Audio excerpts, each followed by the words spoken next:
Bonsoir. Et d'abord les titres. Après la formation de son gouvernement, le Premier ministre va passer son premier grand oral ce mardi devant les élus du peuple.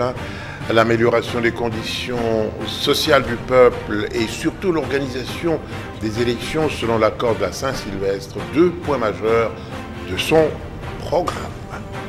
Et puis, ces chiffres qui font froid dans le dos. L'insurrection de la milice Kamina Sapou a fait 514 morts depuis mars 2017, chiffre fourni cet après-midi par le porte-parole des FARDC au cours d'une conférence de presse animée à Kinshasa. Merci de nous suivre. Les détails à présent. Je vous le disais à l'instant, au total, 39 militaires et 85 policiers ont été tués dans le Kasaï depuis le début des opérations de l'armée. Le bilan à mi-parcours a été donné ce lundi par le général Léon Richard Kasonga, porte-parole des FARDC au cours d'une conférence de presse organisée à Kinshasa. 390 miliciens ont été tués, 503 capturés et 245 se sont rendus, toujours d'après l'armée qui note 26 policiers et militaires blessés contre 9 disparus. Le général Kasonga n'a pas donné le bilan global depuis le début de l'insurrection, mais il a souligné que les opérations se poursuivaient. Il a demandé aux miliciens de se rendre en précisant que ces derniers ne peuvent pas résister face à la puissance de l'armée. Le gouvernement sera investi ce mardi au cours d'une plénière à l'Assemblée nationale. Le Premier ministre Bruno Tshibala est invité à présenter son programme d'action devant les élus du peuple. L'investiture du nouveau gouvernement par les députés aura lieu donc après la présentation et l'examen du programme. Ce programme devrait être axé sur deux points majeurs, à savoir le social et l'organisation des élections conformément à l'accord du 31 décembre 2016. Excusez-moi. Composition du comité national du suivi de l'accord sur l'instruction du chef de l'État. Une correspondance a été adressée à toutes les composantes parties prenantes à l'accord global et inclusif du centre interdiocésain, leur demandant de lui transmettre dans les 48 heures la liste de leurs délégués au Conseil national du suivi de l'accord. Aussitôt notifié, le Front pour le respect de la Constitution s'est réuni ce lundi pour apprêter la sienne, donc la liste. Il a été question, dans un premier temps, de définir les critères autour desquels seront choisis les membres qui figureront sur cette liste. Après environ 1 heure de débat, la réunion a été suspendue en vue de permettre à chaque composante de la plateforme de proposer ses candidats. Eve Bazaïba, coordonnatrice de cette plateforme, assure que son regroupement politique tient toujours à la présidence du CNSA. Entre-temps, le rassemblement limité a rejeté l'appel de Joseph Kabila concernant le dépôt des candidats au comité national de suivi de l'accord du 31 décembre pour la plateforme. Le communiqué du directeur de cabinet du chef de l'État viole l'accord de la Saint-Sylvestre. Comment améliorer les relations entre les assemblées provinciales et les gouvernements provinciaux? La question est au centre d'un séminaire évaluation depuis hier. Il réunit ce séminaire les membres des bureaux des assemblées provinciales de 26 provinces de la République démocratique du Congo. Ces travaux de 3 jours ont été lancés par le président du Sénat, Léon Kengo-Adondo, en présence de son homologue de l'Assemblée nationale, Aubin Minakou.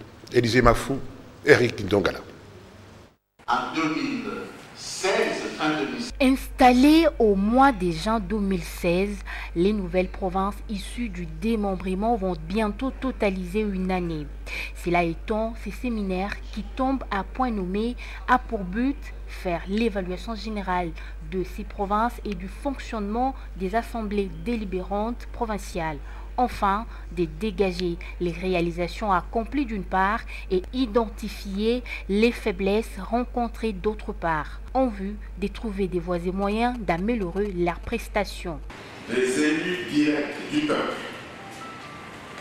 représentés ici par leur bureau, sont en réalité des acteurs avisés pour nous faire le point de fonctionnement de leurs provinces respectives en indiquant justement les différents boulots des tambours.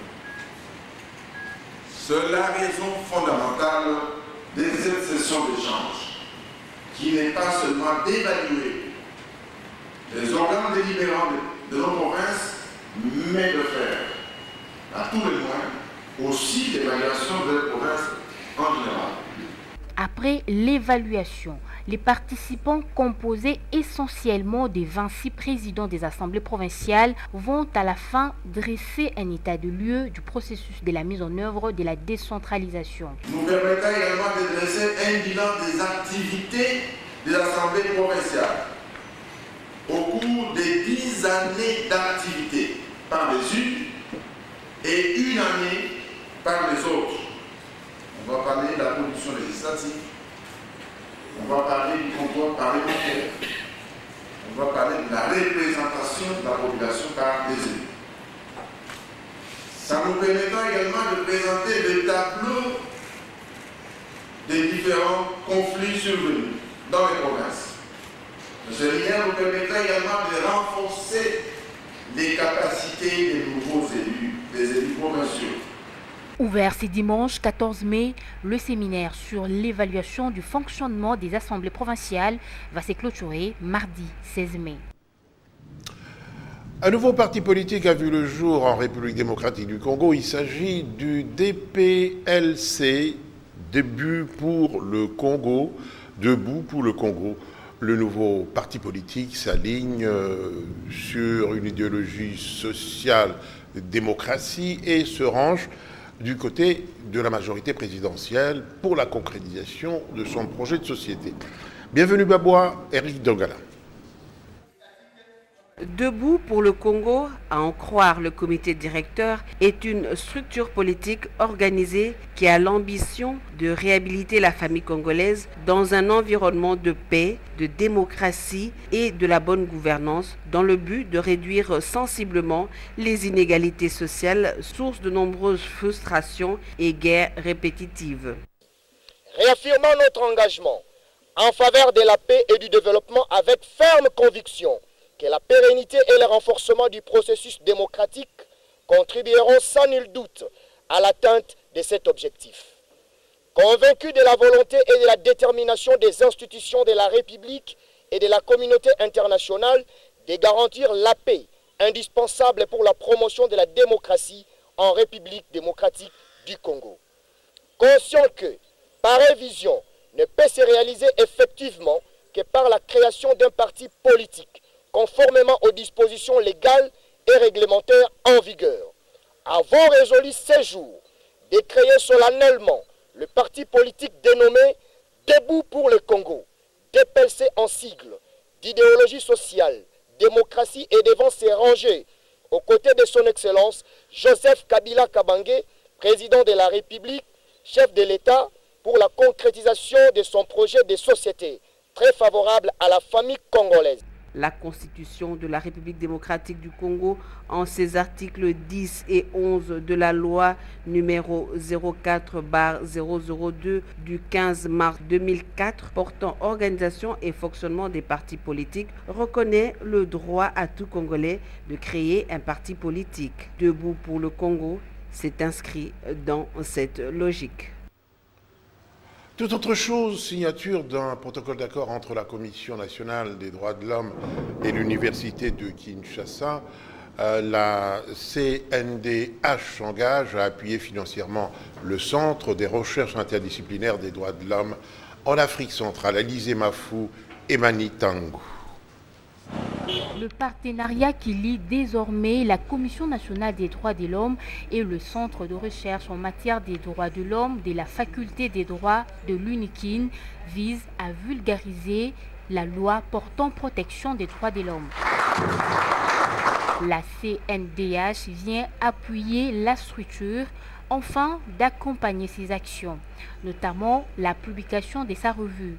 Les articles publiés par le CRIDAC pourront également servir à la publication du rapport trimestriel de la Commission nationale des droits de l'homme. C'est un protocole de financement au CRIDAC. La CNDH s'est engagée à appuyer le CRIDAC par rapport à sa revue Cahier des droits de l'homme et de la démocratie. Et d'une part, le CRIDAC aura à produire ces revues et donner une partie à la CNDH. Et la CNDH aura aussi à présenter certains articles portant les informations de la CNDH, produire aussi certains rapports de ses activités. Donc voilà, c'était un accord gagnant-gagnant. L'intérêt, c'est d'abord d'appuyer la publication de la revue de CRIDAC et ensuite de faire la visibilité de la Commission nationale des droits de l'homme. On sait que ce rapport et certaines de ces études seront publiées dans notre cahier. Le but essentiel, c'est la promotion et la protection des droits de l'homme en RDC. La signature de ce partenariat entre la CNDH et l'UNIKIN est une belle opportunité pour la colline inspirée qui a pour mission l'enseignement et la formation de l'élite. Et si on parlait un peu santé dans nos universités, lutte contre le VIH-Sida, plus de 400 étudiants de l'Université libre de Kinshasa ont été sensibilisés le week-end dernier sur le dépistage volontaire. Enjeu, inciter les jeunes à connaître leur état sérologique, une initiative de la Fondation Myrte Kuba. Rachel Kitita. L'Université libre de Kinshasa a servi de cadre pour parler du sida, de la sensibilisation au dépistage volontaire et de la distribution des préservatifs. C'est la Fondation Myrte Kuba, accompagnée de l'ONG Femmes Plus, qui, depuis le début du mois, a lancé cette campagne. Selon la coordonnatrice, l'initiative vise à encourager les jeunes étudiants à connaître leur statut sérologique. Voilà, nous avons choisi d'organiser cette sensibilisation à l'université puisque c'est important que les jeunes gens connaissent leur état sérologique, connaissent également le mode de transmission du VIH-Sida et prennent conscience de leur état. Et en passant par le dépistage volontaire, on connaît son état et on se protège, on protège également son avenir et son environnement. Le professeur Bompa Kankei Makani, secrétaire général académique de cette institution universitaire, a salué l'initiative. Cette campagne va pousser les étudiants à découvrir leur système médical, n'est-ce pas? Ils vont découvrir leur système médical et ainsi ils vont bien se comporter dans la vie. C'est ça l'objectif de votre campagne. La Fondation Myrte Kuba s'est investie dans le programme facilitant l'accès aux préservatifs, la sensibilisation pré-exposition, à la réduction des risques et favorisant l'autonomisation des jeunes filles et des jeunes femmes. Mais sur environ 400 étudiants sensibilisés, seuls 15% ont accepté l'exercice. Et pourtant, connaître son état sérologique contraint la personne à adopter un comportement tout à fait responsable, n'est-ce pas, Rachel Kitita? Rachel Kitita.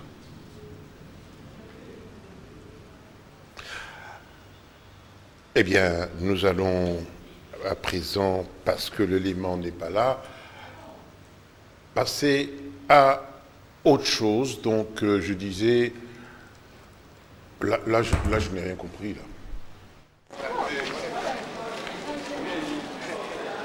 Pourquoi les jeunes ont-ils peur de se faire dépister? La question demeure pendante.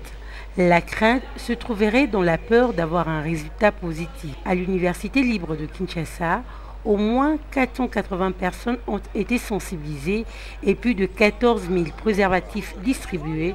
Environ 90 personnes ont accepté de passer au dépistage.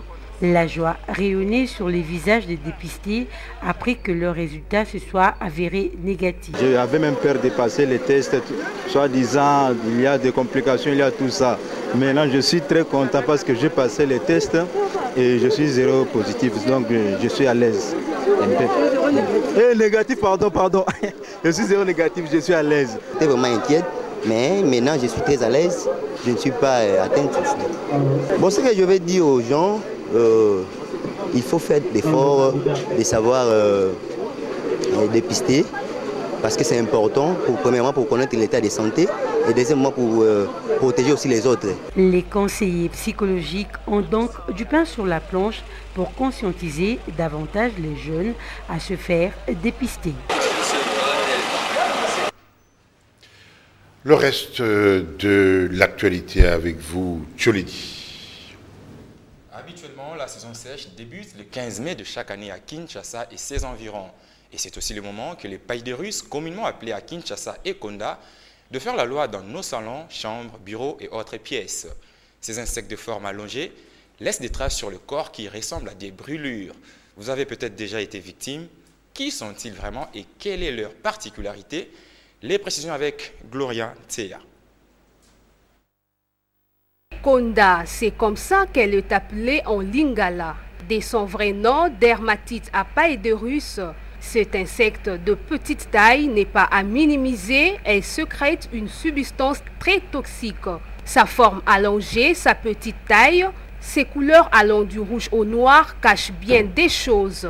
La dermatite à païdérus, au-delà de toutes ses apparences, est un véritable ennemi du corps humain. Avec sa toxicité, elle est capable d'endommager la peau de votre corps. Elle apparaît le plus souvent pendant la saison sèche et la lumière est sa préférée. Se retrouvant un peu partout où nous nous trouvons, nos meubles sont son tapis rouge. Elle nous offre un bon spectacle en y défilant ça et là. Ce qu'il ne faut surtout pas faire avec les Ekonda, l'enlever vaille que vaille quand elle est sur vous. La prudence et la douceur obligent, car l'écraser sur votre corps lui fait sécréter une substance toxique qui agit directement sur vous.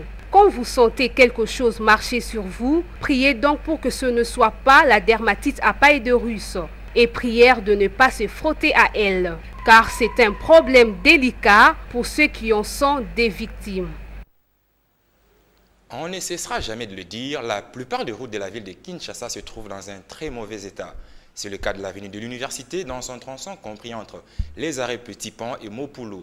La même situation est observée sur la route Kimwenza dans la commune de Mongafula. Là-bas où nos reporters se sont rendus, une érosion a coupé complètement la route en deux au niveau de l'arrêt Tombo. Les usagers de cette route invitent les autorités provinciales au bon sens. Hermione Yanvou et Emani Tangou. Comment franchir l'avenue de l'université si vous n'avez ni le moyen, moins encore la force physique? Tout d'abord, au niveau du petit pont, tout s'arrête, les véhicules ne savent pas franchir l'autre côté. C'est un nid de poules énorme qui s'est formé, empêchant ainsi aux véhicules de passer. Du coup, c'est le système dit demi-terrain qui s'impose. Le système demi-terrain devient de plus en plus fréquent. Quitter Victoire jusqu'au rond-point Gaba nous coûte plus de 1200 francs. Il y a de ceux qui nous portent sur les dos et tout cela nous coûte de l'argent. À quelques mètres de là, au niveau de l'hôtel Lafayette et même de l'avenue Mopulu, rien ne va. Pour faciliter la tâche à certains passants, c'est l'opération Mukongo, attendez, portée au dos qui bat son plein. Donc, c'est un véritable parcours des combattants pour atteindre le rond-point Gaba. Nos propres enfants nous transportent sur les dos pour traverser. 17 femmes, nous ne vendons plus comme avant parce que le véhicule ne parvient plus à arriver jusqu'ici. Quittons le rond-point Gaba pour la commune de Mongafula. Même scénario sur la route de Kimwenza. Au niveau de l'arrêt Kassai et Boutique, la chaussée ne ressemble à rien. Comme cela ne suffit pas, une érosion ronge des maisons à chaque fois que Dame la Pluie s'invite. Si nous avons un problème d'érosion parce que la terre n'est pas vraiment bonne, nous avons un problème de transport. Les transports s'arrêtent, le bus s'arrête quelque part là et ici il faut prendre des motos. Et il n'y a même pas aussi la route pour les motos, il faut faire pied. Ici, ce quartier derrière moi abrite plus de 300 000 habitants. Et chacun a sa résidence, a une maison. Il y a autant de couvents derrière moi. Si on peut évaluer la valeur de tous ces biens mobiliers, maisons, couvents, c'est des biens qui valent plusieurs millions de dollars. Je n'en ai pas une idée, mais je sais que tout au long de la route ici, il y avait plusieurs maisons. Il y avait des alimentations qui se sont englouties dans le ravin. Et je ne sais pas ce qu'ils sont devenus. Où est-ce qu'ils sont partis, je ne sais pas. La voirie urbaine à Kinshasa, un véritable fléau qui ronge la capitale. Seul le concours des urbanistes peut changer la donne. Anita Kangoudia, c'est à vous maintenant. Célébration ce lundi 15 mai de la Journée internationale de la famille, thème retenu. Famille, éducation de base et bien-être. La journée vise principalement à sensibiliser le public au rôle des familles dans la promotion de l'éducation de la petite enfance et des possibilités d'apprentissage tout au long de la vie pour les enfants et les jeunes. Ange Makadi. Personne ne peut ignorer l'importance de la famille, socle de la société. C'est dans ce berceau d'amour que l'homme naît et grandit. La famille est le lieu par excellence où se transmettent les valeurs culturelles et même spirituelles des enfants. Elle remplit une fonction affective et protectrice où l'individu trouve refuge et sécurité. Au-delà de cette considération, c'est en famille que l'enfant apprend les règles essentielles de la vie collective comme le respect, le savoir-être et savoir-vivre, l'amour, le partage. Aujourd'hui, dans nos sociétés dites avancées, la vie en famille n'est plus ce qu'elle était. Si certaines familles restent chaleureuses, d'autres sont devenues bien froides. Certaines deviennent même une menace continuelle pour la sécurité physique et psychologique de ce membre. Dans un monde dominé par le capitalisme et l'égoïsme, les parents sont obligés de laisser leurs enfants soit à la surveillance d'une tierce personne, soit à leur propre et triste sort. Dans d'autres familles aussi, l'autorité parentale est remise en question suite à l'incapacité financière des parents de prendre soin de leurs enfants. Ajoutez à cela les médias et les réseaux sociaux. Ces derniers qui, loin de nous servir toujours, bousculent aussi la vie en famille. On se retrouve proches, mais isolés pourtant par les réseaux sociaux. Au cours de ces siècles, la famille est fragilisée, voire menacée dans sa forme et sa dignité. Il faudra à tout prix sauver la famille. Et la famille à Numérica Télévision, on y croit tellement que dans le programme de la chaîne, c'est toute une émission qui est consacrée. Et justement, à l'occasion de la célébration de cette journée, l'émission Ma Famille des 7 semaines consacre tout son contenu à ce sujet. Nous vous proposons de suivre un extrait de votre émission présentée par Fanny Kikoufi.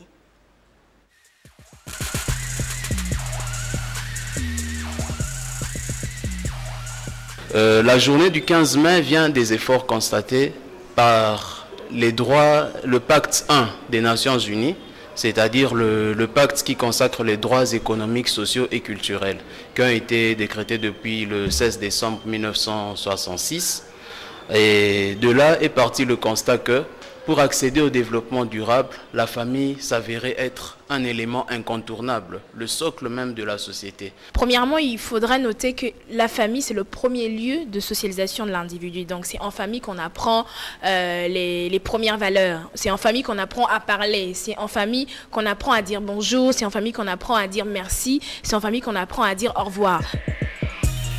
Voilà, chers téléspectateurs, nous sommes dans le quartier Livoulou, dans la commune de Lemba. On vous a dit... Eh bien, beaucoup d'incidents dans cette émission.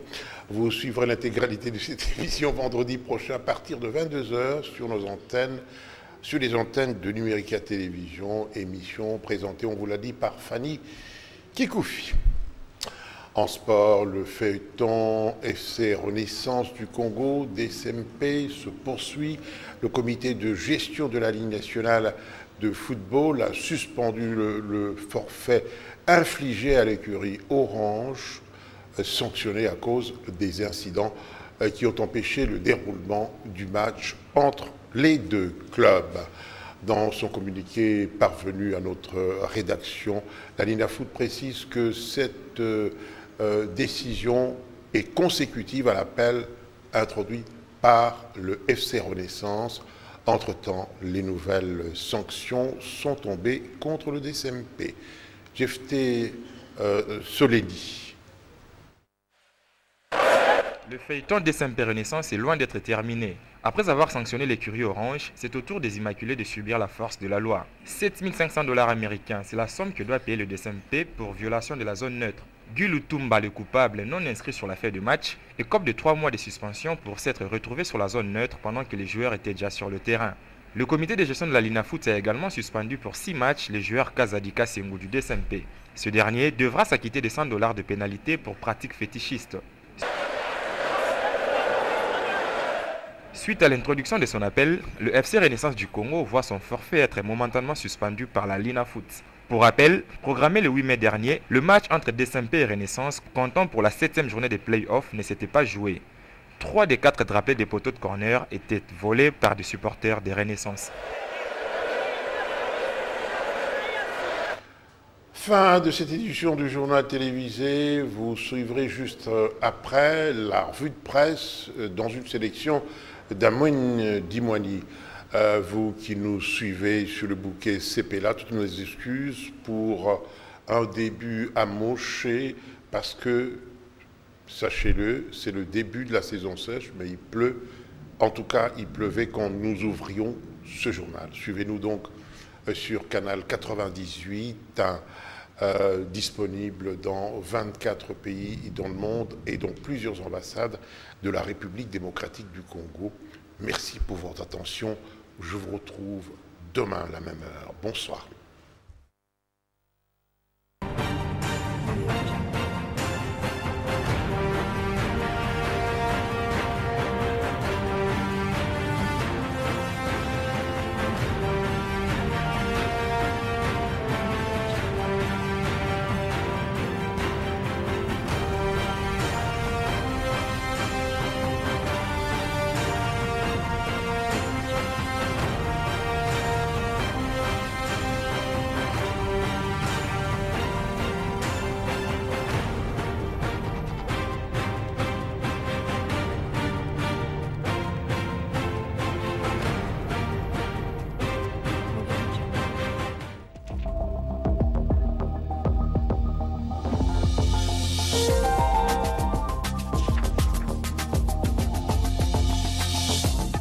Badi Banga Tchibala en tête à tête. L'annonce est de la prospérité. Les deux hommes, selon les tabloïds, se sont croisés et ont échangé dans la soirée de samedi. C'était à la résidence de Premier. De ces échanges, rien et alors rien n'a filtré. Et Forum des As, quant à lui, revient sur le soutien de la grande église protestante à l'équipe Tchibala.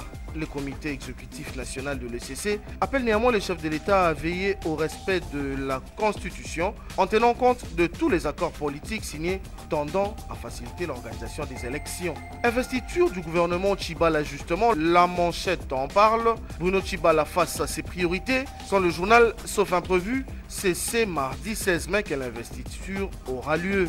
Et face à la grogne des absents au gouvernement, la majorité présidentielle calme le jeu, c'est l'avenir qui l'est dit. Les tabloïds affirment qu'au sein de la plateforme, il n'y a pas de mécontents, mais seulement quelques sentiments exprimés qui ont été pris en compte, d'où les mécanismes de correction, c'est-à-dire la possibilité pour un ministre de prendre dans son cabinet politique ceux qui n'ont pas été pris au sein du gouvernement. La manchette qui revient sur cette rencontre en précise le contexte, c'était à la demande de son autorité morale, Joseph Kabila. Il était question de trouver les mécanismes pour calmer les mécontents. Il a aussi été question du Conseil national de suivi de l'accord. Pour le postulant aux 9 postes revenant à la majorité, à la MP, on a précisé pas question de cumul. Ne seront acceptés que ceux qui n'ont rien ou ceux qui ne sont nulle part jusque-là. Les élections s'éloignent, les référendums se rapprochent. Autre titre de la manchette, le journal constate que l'élection présidentielle prévue en fin d'année pourrait être de nouveau reportée, ce qui laisserait le temps au président Kabila d'organiser un référendum pour avoir l'autorisation de briguer un nouveau mandat. Autre chose, c'est la connexion stratégique entre Kinshasa et les 26 provinces. Pour Géopolis qui en parle, l'innovation rassurante serait trouvée pour harmoniser le vu et mettre ainsi fin à la guéguerre entre députés provinciaux et gouverneurs. Géopolis toujours parle de la course ouverte pour la présidence du CNSA. Une course qui, selon le journal, serait interdite, tenez-vous-en bien, au cardiaque. Et la tempête de tropique à ces sujets annonce que le vrai rassemblement est non partant pour occuper ces postes. Le rassemblement L limité vient ainsi rejeter l'appel de Joseph Kabila lancé à toutes les composantes de lui transmettre la liste de leurs délégués au CNSA jusqu'à ce lundi. Fin de cette revue.